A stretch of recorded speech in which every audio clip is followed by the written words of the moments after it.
देवा के टीजर के बाद अब मेकर्स ने देवा का ट्रेलर भी रिलीज कर दिया है, वो भी मूवी के रिलीज होने के सिर्फ 13 दिन पहले।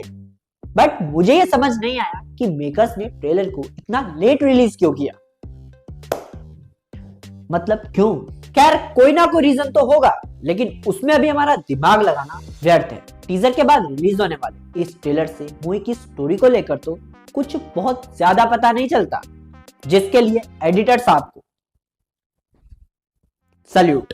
क्योंकि आजकल मूवी की रिलीज से पहले ही मूवी के ट्रेलर से ही हमें मूवी का फर्स्ट शो दिखा दिया जाता है, जिससे मूवी की पूरी स्टोरी तो नहीं, लेकिन मूवी की लगभग स्टोरी हमें पता चल जाती है। बट यहाँ ऐसा नहीं हुआ। ट्रेलर के 2 मिनट के होने के बाद भी, जहाँ इस ट्रेलर को देखने के बाद आपको मूवी की स्टोरी को लेकर इतना तो समझ आ जाएगा कि मूवी में शाहिद कपूर एज देव आमने नजर आएंगे। इनके एक बदले को लेकर मूवी की आगे की स्टोरी को बिल्ड किया जाएगा, जहाँ एक केस की वजह से देव के सामने बहुत सारे राज खुल जाएंगे और ये एक केस सारा का सारा रायता फैला देगा, जो एक्चुअल में फैलना जरूरी भी था। जहाँ पूरा मामला ये नजर आता है कि इन्हीं के एक पुलिस ऑफिसर को इन्हीं के एक ऑफिशियल फंक्शन में घुसकर सरेआम सबके सामने गोली मार दी गई है, जिसकी वजह से वो ऑफिसर मर गया है।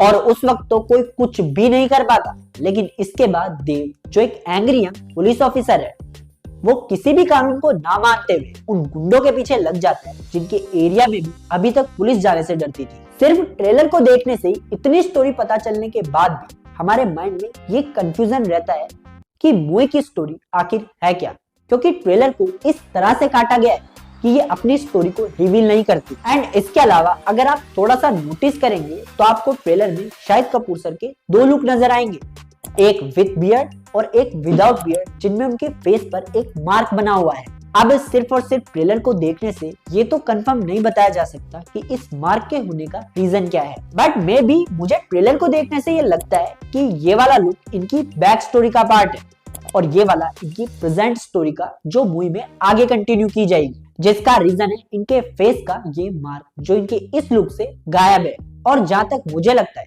कि मूवी को रियलिस्टिक ही रखा जाएगा, और अगर मूवी को रियलिस्टिक रखा जाएगा तो मे बी इन दोनों लुक्स में मिनिमम 6 मंथ्स का गैप तो होगा। मूवी की स्टोरी महाराष्ट्र की होगी, जो हमें ट्रेलर में दिखाई देने वाली इस गाड़ी से पता चलता है।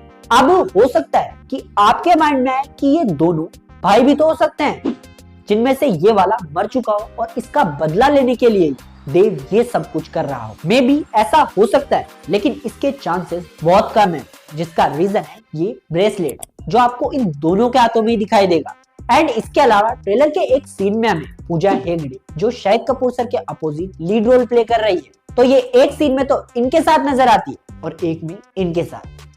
लेकिन भाई ये चीज कैसे बांट सकता है? मे बी हो सकता है कि यहाँ पर सिचुएशन कुछ और हो, या फिर ये दोनों एक ही हो, लेकिन इसको लेकर अभी मैं 100% कंफर्म कुछ भी नहीं कहूंगा, क्योंकि ट्रेलर में हमें एक और शख्स को दिखाया जाता है, जिनका कैरेक्टर पवेल गुलाटी सर ने प्ले किया है।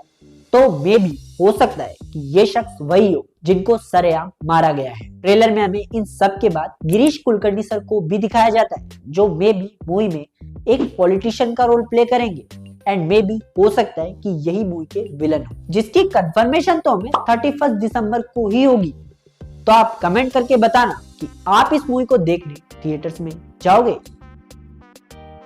मैं तो जाऊंगा, आई एम इंटरेस्टेड। मिलते हैं नेक्स्ट वीडियो में, तब तक देखते रहिए सच लिया।